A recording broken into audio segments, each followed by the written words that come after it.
There are places in this world that people avoid, not because they are especially dangerous, but because death has never truly left them. Places where spirits still linger, memories have never been buried, and time seems to have stopped long ago. Tonight, I will tell you 3 true stories, not legends woven from imagination, but real events that have sent chills through people around the world. If you are listening alone, make sure your surroundings are quiet, because some stories do not like being overheard. Story 1. The City of the Dead, Dargovs. In the mist-covered mountains of North Ossetia Alanya in Russia, there is a remote valley that local people rarely visit. In that valley exists a city with no living inhabitants. It is called Dargovs, more hauntingly known as the City of the Dead. From a distance, Dargovs looks like an abandoned ancient village with small stone houses scattered across the hillside, sloped roofs, square openings, everything silent to a frightening degree. But as one draws closer, it becomes clear that these are not homes, but ancient tombs. Dargovs contains a total of 99 crypts built around the 12th century. Each house is a burial chamber, and behind those narrow entrances lies the world of the dead. Inside the crypts, human bones are piled together. Some skeletons remain intact, but others have crumbled with time. There are no coffins, no individual gravestones, only remains lying silently for hundreds of years. Local people believe that not everyone is permitted to enter this place. They tell an old legend that long ago, a beautiful young woman appeared in the village. No one knew from where she came, only that her beauty drove men mad. Husbands abandoned their wives, fathers forgot their children, and the village slowly descended into chaos. When the elders tried to intervene, even they were overcome by her beauty. In the end, the women of the village whispered among themselves that the girl was not human, but a witch. She was expelled from the village, then killed and offered to God. Not long after her death, the plague struck Dargovs. Healthy people died within days. Those who became infected walked up the hill by themselves, crawled into the crypts, carrying what little food they had left, lay down and waited for death. They believed that if they died in this city, their souls would finally be at peace. On one of the tombs in Dargovs, a message written in red paint can still be read today. "Look upon us with love. We were once like you, and you will be like us." Locals believe that anyone who stares too long into the tombs will hear their own name being called.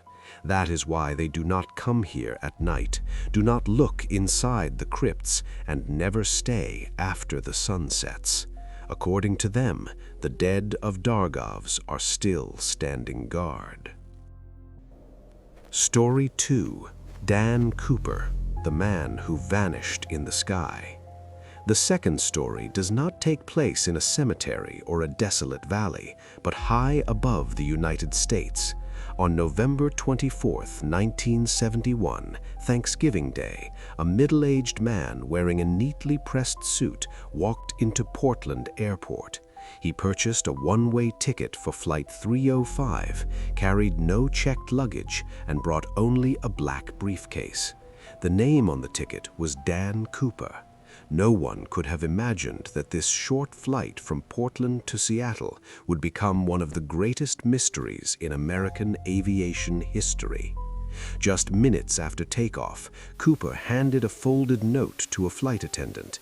Before she opened it, he leaned close and whispered that she should read it because he had a bomb.